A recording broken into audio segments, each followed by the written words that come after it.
My brethren, count it all joy when you fall into various trials, knowing that the testing of your faith produces patience. But let patience have its perfect work, that you may be perfected and complete, lacking nothing. If any of you lack wisdom, let him ask of God, who gives all liberally and without reproach, and it will be given to him.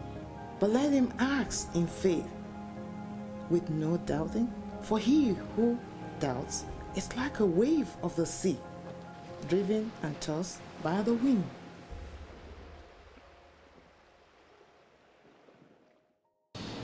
So, we've been talking about the book of James. We've called it Anchored.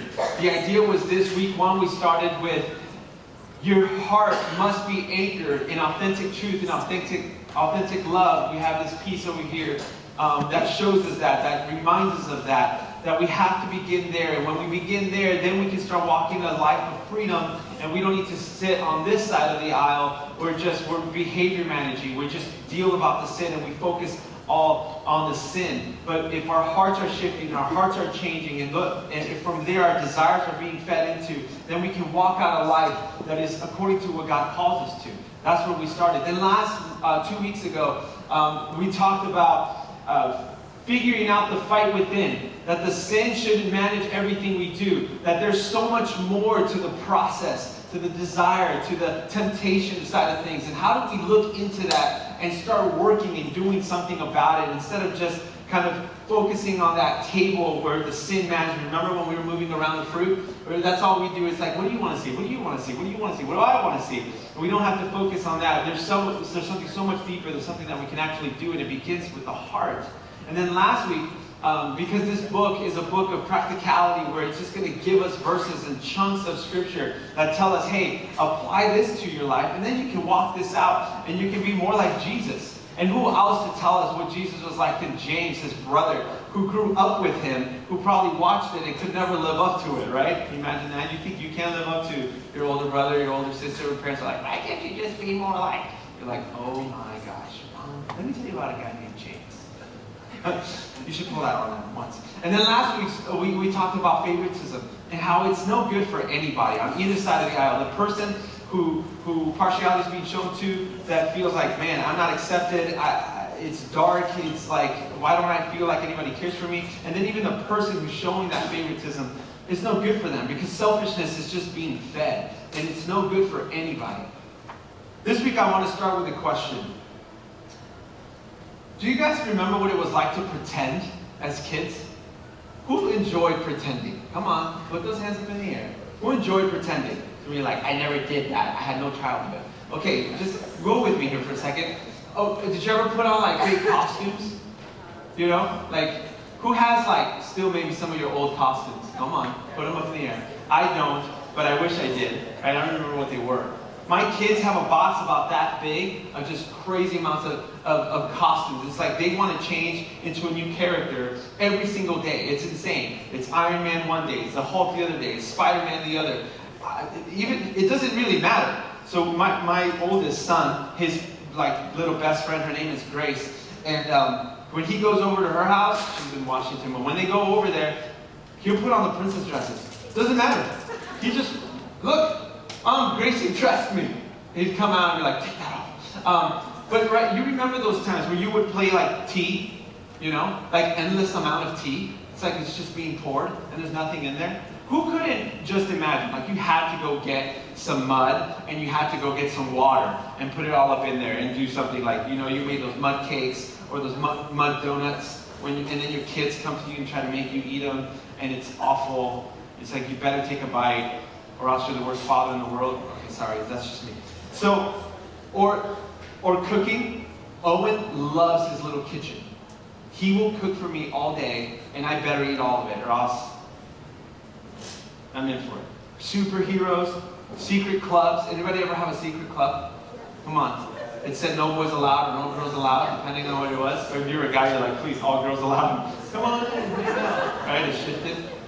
So I have a cool little picture of Noah when he likes to pretend. he posed for me. One of his favorite characters is Darth Vader, and he have the push, you know, like the Jedi push, like just perfect. Look at that foot. I mean, it's perfectly planted, and he's just shooting you, man. He's taking you out. And his lightsaber, of course. We had to get him a foam one because he would actually beat up people and their babysitters. I mean, one time I came home and a babysitter had a big old red mark across his face because he whacked him. He challenged him. I mean, he can't, you know, you're going to challenge me in this pretend mode? Let's go. I'm going to take you out. So, for me, it was the Power Rangers. Anybody know who the Power Rangers are? Oh, okay, we got the Power Rangers.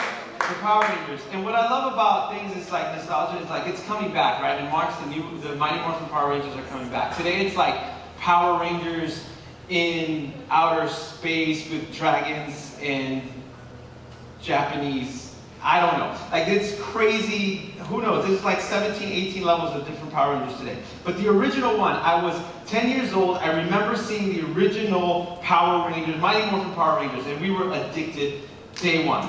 The first villain was a stinking pig. I remember that. It was insane. But here's the thing. Here's what I loved about the Power Rangers. Do we have it? Do we have it? We have it? Okay. Check this out. When this came on, this was the theme song. Listen to this. Let's play. Yeah.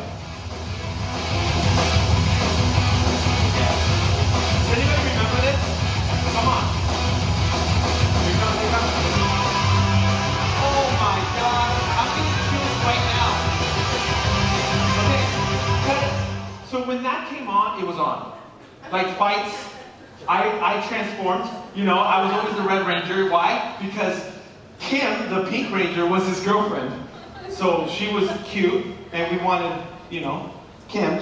We had the hots for her. All of us did. All these boys. We just did. And so, but it would, as soon as that song came on, dude, we jumped off the wall. We transformed in our minds. I would like yell out, Tyrannosaurus Rex! And I would just jump into mode, and I would fight my brother and my cousins. We all had a color, and it was insane. You're not with me here, right? You're like, you're weird, you're a child. There was this moment, man, of pretending that was just incredible to us, and we literally would go there. When we would pretend, or even when you would pretend, you could say, man, you could be whoever you wanted to be. Like, honestly, like you could take it to a level where you're like, man, I could never be that, but right now, in this moment in my mind, I am that person. Michael and I were talking about this before we started this morning. He's like, Arnold, at one point, my brother literally convinced me that I was a Power Ranger. For a season, I believed that I was a Power Ranger. Yeah, see, he's still saying it. No, he was. And the thing is we can go beyond ourselves. We can be something amazing. We can be something super creative, something with purpose. Maybe our life is like, it's just kind of mellow. It's not that fun. But I want to be something fun. And the reality is this doesn't stop at childhood. This actually continues through our whole lives. We love to pretend all the time. And James knows this. So because of that, he has to address it with this verse. And it's a verse that can be controversial. We're going to talk about that here in a second. But it is so true. And it's so basic. When you read it, you're like, dude, that totally makes sense.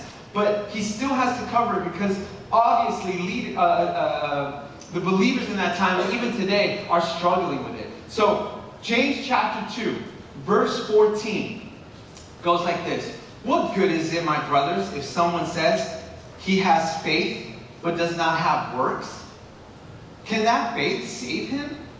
If your brother or sister is poorly clothed and lacking in daily food, and one of you says to them, go in peace, be warm and filled, without giving them the things needed for the body, what good is that? So also faith by itself, if it does not have works, is dead.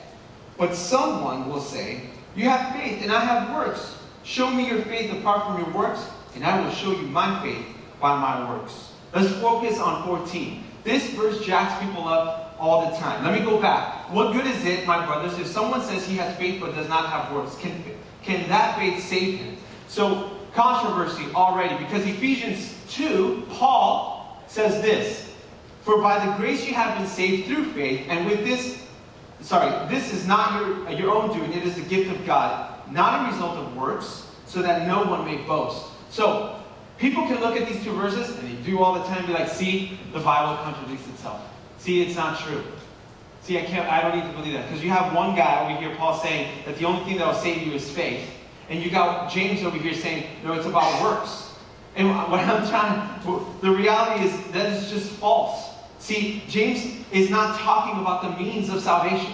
He's talking about the proof of salvation. James is not saying that works and deeds are going to save you or get you into heaven.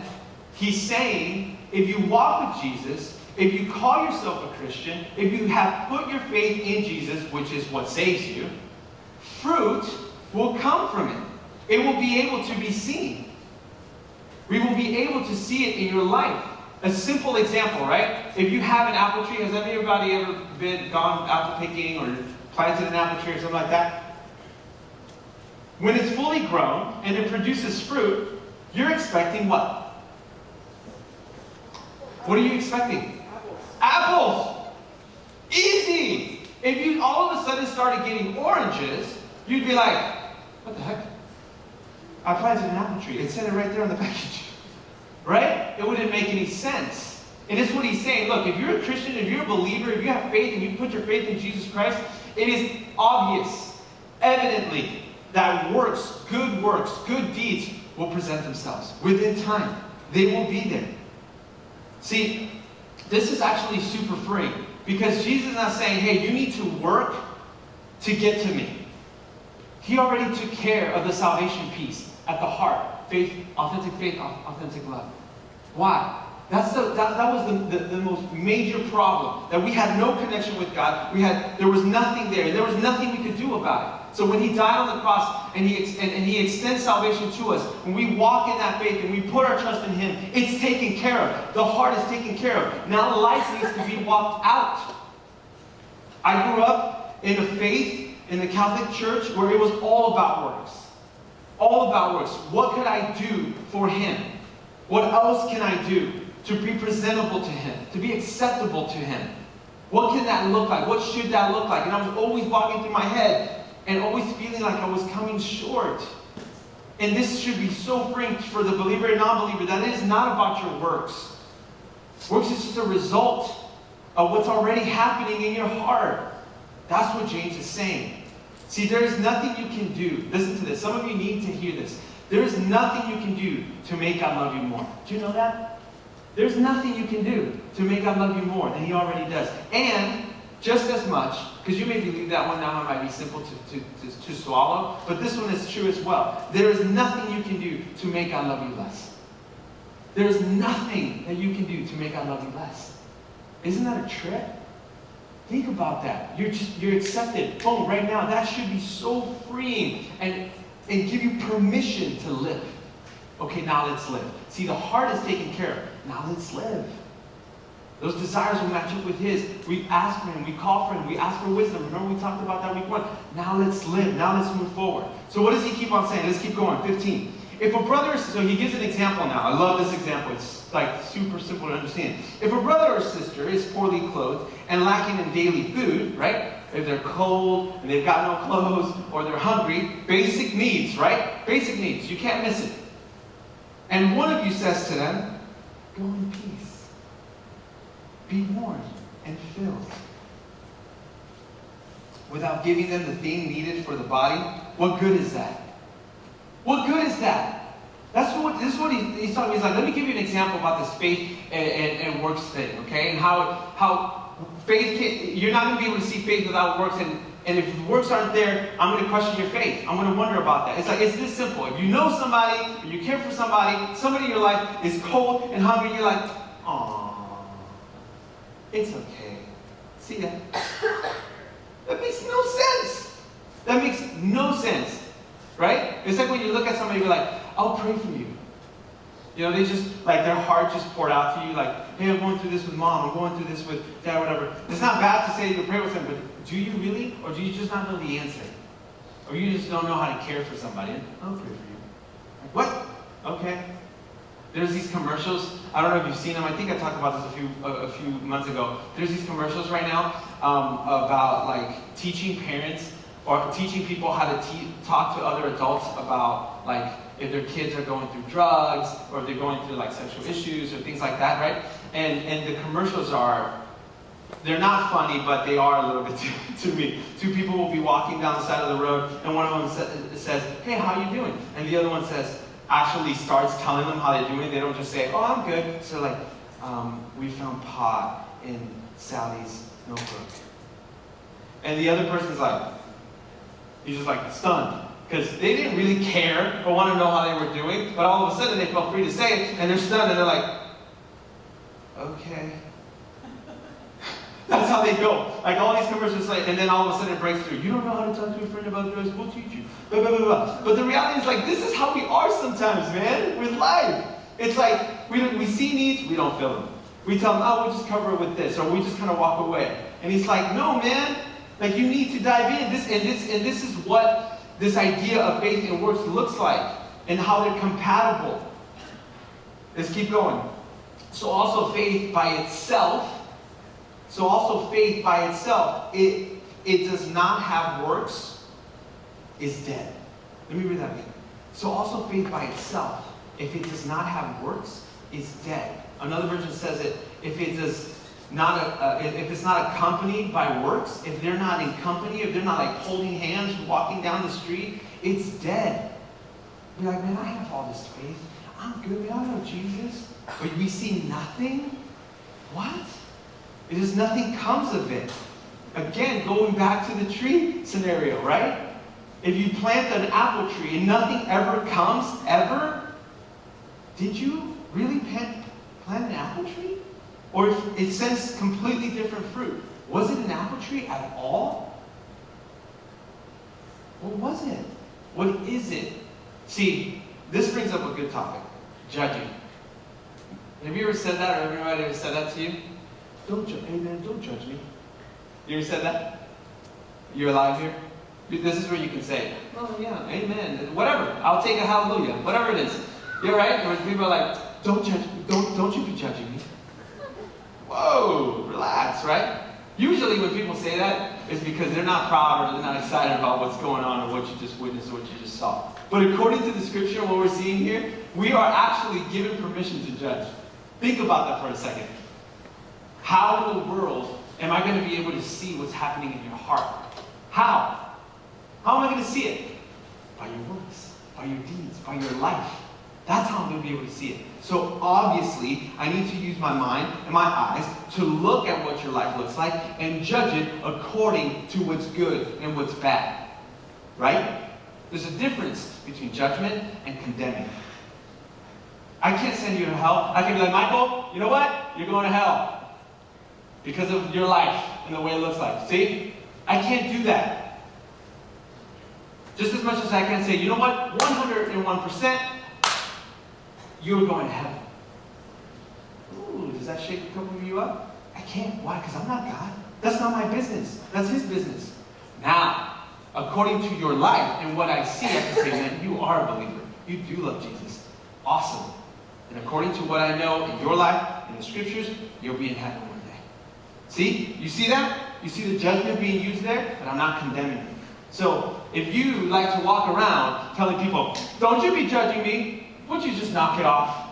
Because you do it all the time, and it's actually permission to actually do it. As long as you do it in love. And as long as you know how to walk through that. Let's keep going. Are you with me? Are you guys awake? Yeah. All right, good. So a few weeks ago, we identified the fight within. We walked through this whole scenario of like, man, when we believe lies, all of a sudden our desires twisted, temptation takes over. Remember, they Netflix and chill, and all of a sudden, birth is given to sin, and then we just hang out in the behavior management, and then we if you let it grow, you let it grow, it'll lead you to death. We talked through that, and we walked through that. And here's the thing. This is what I'm going to do today. This right here, this little table, I want you to assume that this is your stage, the stage of your life. It's a pretty small stage, I know. But just go with me for a second, okay? Imagine this is the stage of your life. Like this is where, Michael, Grace, this is where you hang out. And you just you do a little dance for the world. This is where you perform for the world. This is the stage of your life, okay? You got that? That's what this is. I want you to pretend that for a second. Because here's what happens. As we're walking through our lives and God has given us freedom to walk on the stage of life and fall and stand up and fall and stand up, it gets so difficult. It gets so hard that you know what we settle in? Pretend. We just start pretending.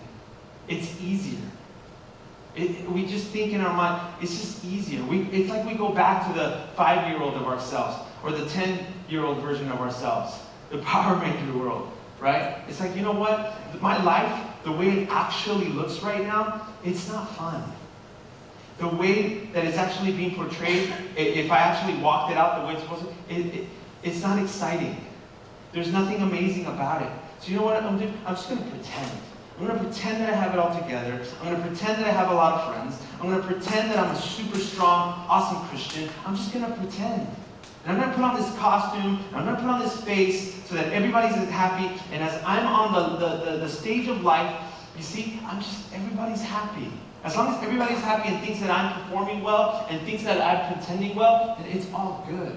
But inside you're decaying and you're dying and you're exhausted. Aren't you? Aren't you exhausted? It's tiring. It gets old. Before you know it, you just want to give up. Like, I'm just done.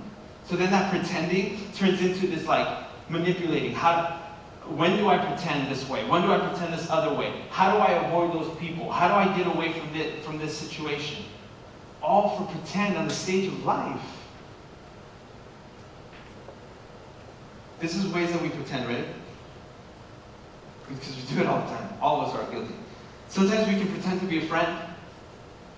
Ooh, right? We can pretend to be a good student, a hardworking athlete. We can pretend to be a good son or a good daughter. Adults, oh man, we can pretend all the time to, as parents, have it all together. And we're good parents. We can pretend to be a good spouse. You know, in front of my, we love each other. And as soon as you get in the car, you just go at each other. We can pretend to be a completely different person than we really are. We're pretty good at it, actually. Sometimes we can pretend on what we believe. We can even pretend to be a believer in Jesus. Sometimes we can pretend to walk with God and in the ways He calls us to. And check this out. Sometimes we can pretend to have faith. And that's what James is getting at. They're like, hey man, you're walking around here like you have it all together. You're proclaiming the name of Jesus. You're saying, you know, this is who I am. This is what I'm about. But you're just pretending. Because we see no fruit. We see no works. We see nothing coming out of you. See, the other day what I did, I walked us through this, right? And really, I said, man, grace. Sit in God's grace. Don't freak out. You don't have to behavior manage. You don't have to move your sin around. And that is a true topic. But it doesn't mean go to the other side of the spectrum and just sit there. I'm just going to sit here and I'm going to ride the wave of salvation all the way to my death. What? No! You still have to live. You still have to move. You still have to do something. God still calls you to a life here and now, not just after death. How boring is that? Hey, you're saved now, so just, try to survive for the next, 50 years, and then when you die, you and I will be together. It'll be great. Is that His message? No, it's not His message. He said the kingdom of heaven is here now. Start living now. Show people a foretaste of what it's going to look like, how you treat each other, what you do, and how you move. And James is saying, get up, serve, do something with your life. And we called it this. I called it intelligent effort. Intelligent effort. If you're taking notes, write that down. Intelligent effort. We talked about this a couple weeks ago. I introduced the name. Intelligent effort is this. Is that, you know what? You're going to move. You're going to give it effort. And sometimes you're going to fall. But you got to get up. It's okay. And God's not going to slap your hand and be like, you idiot! You fell! What were you thinking? Just stay right there. Don't move. I'll do it all for you. No! No, get up. Try again. You fell? Okay, I'm with you. Get up. Try. Here we go. Intelligent effort. This is not try again. No. It's like you look at the situation. What went wrong? Where did I not do something right? Where do I, tweak this? And then you go and try it again. That's what that looks like. That's what that means. Okay, so I talked about the concept. We get it. I think I beat that horse. Okay, that dead horse. We talked about the concept. How? How do we do this? Just one thing. Just give me one thing, Arnold. How? Where's the how in the middle of all of this? How do we actually start living? And I like to start with Galatians 5. I like to start with Galatians 5. Fruit of the Spirit. I love to start there, where it gives us an actual idea of a foundation of what it could look like for these works to be for our faith to actually be real and true and be seen in our lives.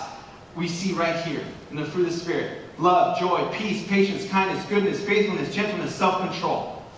Amazing. We can start right there. You're like, dude, I barely have one of those. We can just start here. I'm not saying you have to go out today and be like, I need to love. I need to show faithfulness. I need to show self-control and patience. No. That's not what I'm saying. Don't go crazy. All right? American child. I know we want to get it all together in one time. No. Just one step at a time. We want to start this. These are foundational things. Okay? And from there we can build up. Let me give you some examples. Love. What if we actively loved? All right, let's stop for a second. Let's stop. Pause. Let's pause. Everybody get up. Everybody get up. Everybody, get on up. Everybody stand up. Shake off the jitters. I know you had a late night last night, most of you. Okay? I want you to turn to your right. Put your hand on your neighbor's shoulders. Rub those out. Rub those knots out. Wake up. Enough. Say, hey, no more yawning. I know you're tired. You're like, wow, that feels great. Keep going. All right, now turn around to your left. Love on your neighbor. See, we're literally doing love your neighbor as yourself right now. Perfect. See, we're actively doing the Word of God. Okay, say, hey, no more yawning. Arnold's almost done. He'll shut up soon. All right, have a seat. Okay, see? Ooh, sometimes we just need to shake it off, Shake it off. Okay? So love. Let's jump right in. Perfect. So you're awake now. No more yawning. You're like, that put me to sleep. Okay? Big love. What if you actively love someone? Like a friend or a parent. Like even when it hurts, man. Like even when you don't want to. You're like, I literally do not feel like caring or loving for this person. I don't want to. But what if you did? What if you made the effort to do it? To actively pursue and care and love a friend or a parent? Joy. What if you chose joy instead of walking around with such sadness all day long? Your face is like, you're like the Eeyore of the group, you know what I mean? Or a grumpy face. Come on, you know which friend has the grumpy face. Oh, that's so weird. A grumpy face. What if you shifted that just for even one day? And you said, I'm going to choose joy today. What about peace? Choose to be the peacemaker among your friendships. What? Instead of continuing the drama, you're the one that steps in and says, you know what, enough. We need to love each other, man. What's happening here? Just pause for a second. Look at your life for a second. If you could close your eyes and just think about your life. And sometimes you're like, man, I jumped into a roller coaster and I don't even know how I ended up here because it's just go, go, go, go, go. Look at your life. What are you actively doing? If you were to step back and look at your life, you're doing the little dance and you're watching your life, I almost fell, and you're looking at your life, you're like, what is going on? What is happening here? That is not what I believe. That is not what I'm about. Is that how you think, what you're thinking? Because really, a lot of times that's what we're at. You're like, how did I end up? What? How did I end up there? That makes no sense. I would look at that type of person. Are you the type of person that if you were to run into yourself at school, you'd be like, dude, you're a jacked up. You know what I mean? You're like, you're a weirdo. Or you're an idiot. Why are you acting that way? Think about that. Would you not like yourself if you ran into yourself at school or at the mall? Would you be your own friend? Come on. You're like, oh, I don't know. I kind of like myself. Right? I mean, come on. And in these friendships, think about it, because this goes on, and this is your life. It's all about being social, right? In your world right now. Friendship circles. That one person's not accepted, or one person's drawing up all drama, or everybody's drawing up a bunch of drama, and you actually have the power to choose peace and come into that group and come into that circle and say, enough. Enough. How about we actually start walking out the way God calls us to be, in love and caring and choosing joy and choosing to bring peace? What if we just chose that one move? Patience. Stop and think before you move. Don't be a control freak. Take the space to see God move. You're just like, okay, at this moment, I need to stop moving everything and controlling everything. Let's just see how God moves in this area. Patience, a lot of times people think that you just kind of sit there. That's not what patience is all about. Patience is you're actively thinking, God, hey, I want to see you in this space. I'm not going to move that. I'm going to actually hold back and see how you move in this space, in this time. And let you be God and not me. Kindness. Maybe you just need to take a chance and look beyond yourself. Care for one person this week that otherwise you wouldn't. Goodness. Find one need. Just one. Just find one need and fill it. What if we all chose to do that this week? Just find one need and fill it. Faithfulness. Look to Jesus as much as you can this week for direction, counsel, maybe through prayer or reading of His Word. Gentleness. We have you at an 8, and we so need you at a 2 because you learn how to control. Gentleness. Just calm down. Try not to be on edge all the time. Self-control. You can apply that to everything. I'm going to apply it to your tongue. What if you showed self-control, which is the topic next week, though. So if you wanted to miss a week, you talk a lot, don't miss next week. Like, I'm not coming. Next week we'll be talking about that. But what if we controlled our tongue? We learned how to do that well. We just did it for one day. Remember, works and faith is accompanied from one another. Let me read the last verse again. But someone will say, you have faith and I have works. Show me your faith apart from your works, which is impossible. And I will show you my faith by my works. Because we want to fight this all the time. I'm faithful. I am. Trust me. Okay. Well, show me. What does that look like?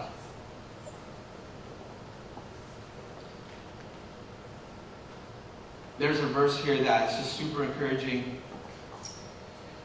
In Philippians 1:6.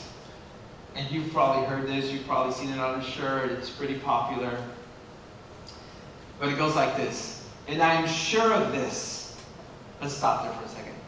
Another version says, and I am confident of this. Have you ever been confident that you're going to start a volleyball game where you're like, we're going to crush these people. There's no chance. Like you're so confident. Or like your little brother's like, let's play trouble. And you're like, oh, I'm going to own you. I'm confident right now. Or whatever it is. Have you ever been confident? You ever felt that? Have you ever felt sure of yourself? You're like, you can't lose. Like fantasy football for me today, there's no way.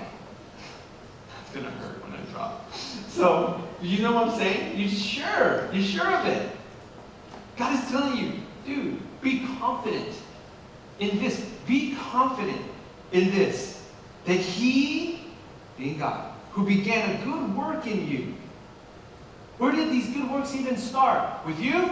No, they started with Him, who began a good work in you, will bring it to completion at the day of Jesus Christ. This is huge. This gives hope to believers and non-believers alike. It doesn't matter where you are on the spectrum of knowing Jesus, not knowing Jesus. This brings hope to everybody. Because why? At the end of the day, it's out of your hands. It's out of your hands. We can be confident in all the works of Jesus Christ. We can. We can lean into that. And we don't have to freak out over here. We don't have to.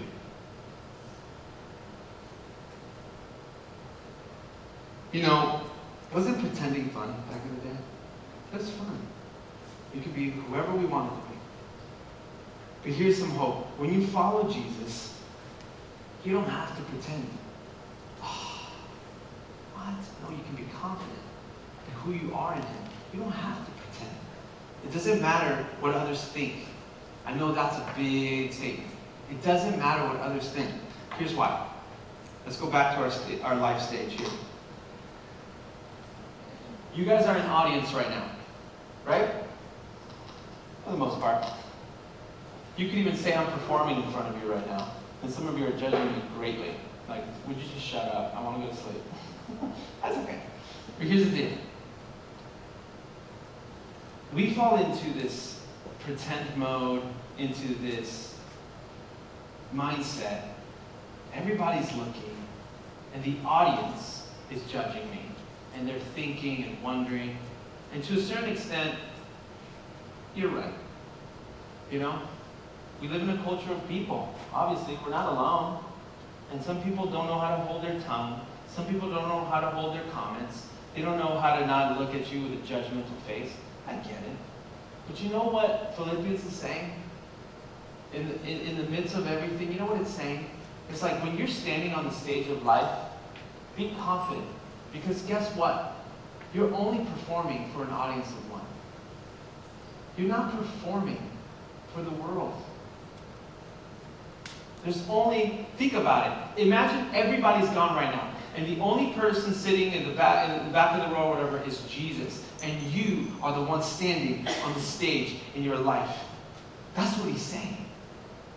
The only opinion that matters, the only judgment that matters at the end of the day is mine. Because you are performing for an audience of one. And that's me. Who cares what people think? Who cares what they're saying?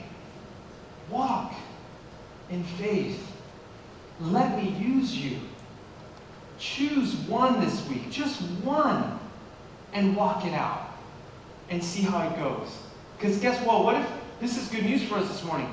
I started on this end, right? Working myself this way, right? You got to start with the heart. You got to be over the heart. Stop managing things. But what if I told you you can burn the candlestick on both ends? What if I said, yes, your heart needs to be right, and the truth needs to be believed. But what if I told you you can also come over here? This is what gives hope to those of you who don't know Jesus either. What if you could come on this end and just, listen, just take one step. Just one. And do something. Move. Do one good thing that you know you should do. Take one of those that sparked up in your mind that I just talked about, the fruit of the Spirit. Take one and move. And do something. Because for some of you, that's what you have to do to bring up a spark. For some of you, that's what you need to do to encounter Jesus for the first time. You just need to take one step. Isn't that encouraging, man? There's hope there. It's like, oh, I can do something. I don't have to just sit. I take one step, then take another step, and then keep moving and going and being active. God is in action. He's not just this guy sitting there waiting and expecting just to see if something's going to happen. No. And so we're called to that too. So I have a challenge for you. Okay? And we'll end with this. I have a challenge for you. If you're taking notes, awesome. If you're not taking notes, take notes. This is the moment where you can bring out your phone and you can write down, what I'm about to say, check your fantasy team, on the side if you want. But as long as you write these down. Ready? Come on, we're almost done here. I promise. I'm going to give you a challenge, okay? I'm going to ask you to do one of these four things. One, if you're an overachiever, you're like, oh, 4! That's on you, whatever, okay? But just one of these four things. See how it goes. Just see how it goes this week. If you can do it every day, that would be even better, okay? Just 1 week. And then maybe share it with somebody at the end of the week. Be like, hey, this is the challenge that I took, man, and this is how I saw God move or do something, okay? Here's the first one. Say something encouraging to your parents this week. Oh, some of you are like, I'd rather eat spinach or eat liver. It's okay. Just take the challenge, okay? Say something encouraging to your parents this week, maybe every day. 2, find something that would bring joy to your sibling this week and help make it happen. Like, oh, okay, you're asking for my right arm, but okay. 3, reach out to a friend that maybe you have not been a friend to lately. That can look any way. You can write a letter, you can call them, you can invite them out. You get creative. And 4, tell a teacher or faculty member at your school that you appreciate them. Make it a teacher that is not easy to appreciate.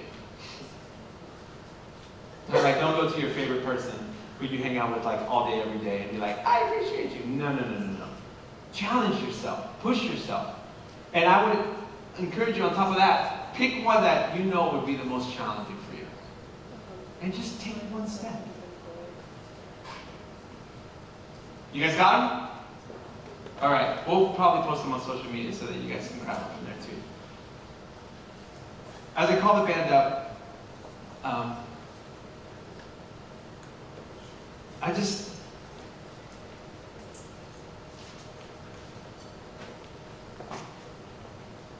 feel like a lot of times we can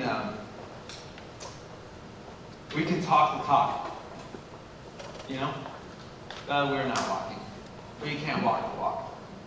We talk the talk, but we can't walk the walk. And the reality is, if we don't walk, we don't move. And your faith stays stagnant. You know, you're like a little plant with a little leaf coming out of it in your faith, but you're pretending to be this oak tree that's like huge and massive with roots. But that's not really you. There's the thing, you don't have to pretend. Who cares? We all have to start somewhere. All of us in your faith. That's the beautiful thing, man. You could be 1,000 steps before Jesus. You could be 1,000 steps after Jesus. It doesn't matter. He's still available. And he's ready to work in you. So let's move. Let's be a youth group that moves. Let's be a group of people that pursue each other, man. And we look at the fruit of the Spirit and we choose one a day, one a week, one a month. Who cares? Because God's not going to slap you down for your intelligent temper. Standing up and saying, what went wrong? Okay, let's fix it. God thinks. Let's keep going. Let's not be a group that just sits and waits to be served. Let's not just be a group that sits and waits to see if something will happen. I'll make it happen. Let's get to it. God gives us the tools, the mind, the wisdom. Jesus, thank you for this time. Thank you for our students here. Thank you for the ones that got up this morning at 8:30, 6 in the morning some to get ready. But they're here. I pray that we may walk away here with a sense of hope and encouragement. That we don't have to pretend anymore. That's the beauty. And we not just feel this condemnation, but feel like there's a choice that we can make to pursue you and be real in the stage of life. That you are the only one in the audience that matters. Performing for an audience of one. We love you, Lord. In Jesus' name.